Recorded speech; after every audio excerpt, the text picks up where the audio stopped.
Hi, I'm Skittle, and a new TDX update has introduced two brand new towers, those including the Slammer, a blonde chick with a big hammer that does big damage and can stun your oppositions, and secondly, Medic, which is basically Medic from Team Fortress 2.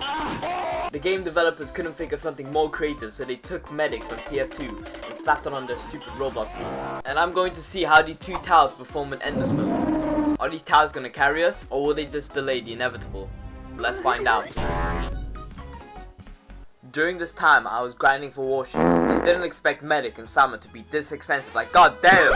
Unfortunately, I was only able to buy the blonde chick and not the Medic because I didn't do my daily grind of Endless mode on Singularity just to lose to Calamity summons over and over and over again! Doing this solo would be boring, so I gathered up a team of TDX pros, who are totally not just random dudes I found in the lobby. And to introduce the gang, let's start off with Pro_54321 Go. As you can tell by his name and avatar, he's a hardcore bacon head pro and should be feared by all. Secondly, we got... Look, all I'm gonna say about this guy is that he did questionable things, alright?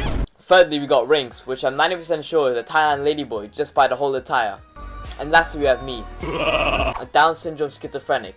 Now we have assembled our gang of pros, Apex Predators, Schizos, and there's a ladyboy too, I guess. And of course, for the map we picked, the new map, High Rise, and then we're off. Once I loaded in, I just realized that the map is crazy long, and I thought this was gonna be bare bones easy, but I really overestimated our abilities. Spoiler alert, it wasn't easy. I mean, we started off with Slammer for early, and we're already leaking enemies on wave 1. Wave 1! But we had cars, so it was cool for the most part. Keep in mind that this is recorded before the Slammer buff, so Slammer's performance here sucks donkey dick. Now fast forward a couple boring waves and oh shoot, Plague Doctor, the first boss you'll ever fight in this game and the most irrelevant boss. So he sent his app back to the 1300s.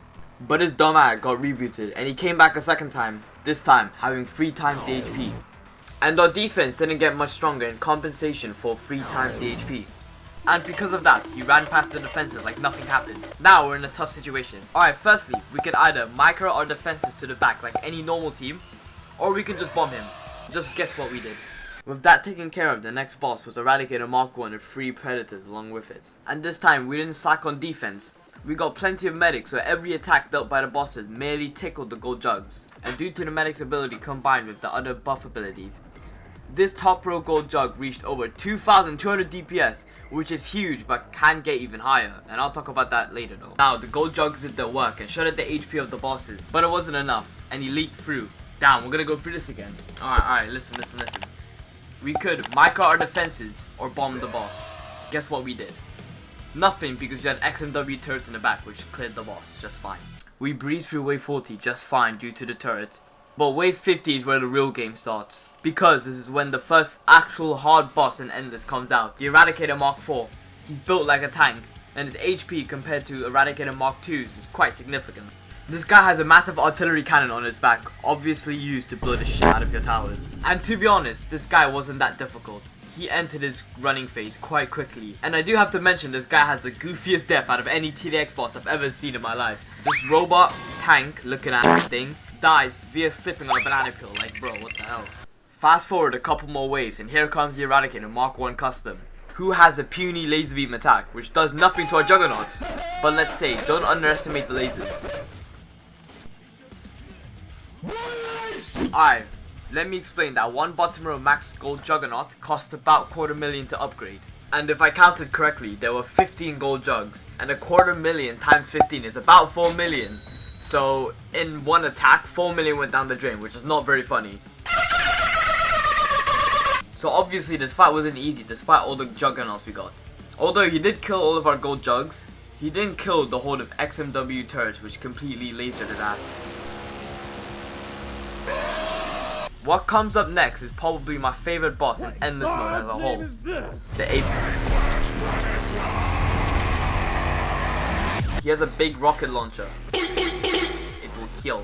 It will kill. A laser beam. It will kill. A slam attack. This will kill. And a flamethrower. Kill. Despite the boss having crazy attacks, the medics kept all of our DPS alive, and due to this, we cleared his ass. Finally, we have wave 80. This is what the whole run has been leading up to, the Calamity, which is considered the final boss of TDX. And there's not much to say about this guy other than he has like 6 million HP. But I do have to mention how he summons a whole army of dog people. Like, despite our crazy defense, there were still too many of them. So we reused an old tactic. We called an air support. No one was safe. Not even our own troops were safe. After our first airstrike, we couldn't call a second one because an incident happened at our home base. But ignore that for now. All targets set to Calamity. We ever so slowly chipped at his HP. Until it reached 0. And then we sent his ass back to Jahannam. But it wasn't over yet. Wave 100 was the Eradicator rush. All the Eradicators from Mark 1 to 4. And this boss fight was horrible. Like, really. The other Eradicators were tanking for the Mark 4 to do this. They pushed way too far for comfort, but we eventually smoked them. Wave 103. Who knew this would be the end? Well, it wasn't the Plague Doctors which were the problem. It was the 8 million HP Eradicator Mark 4 was. And calling in air support wouldn't save us this time.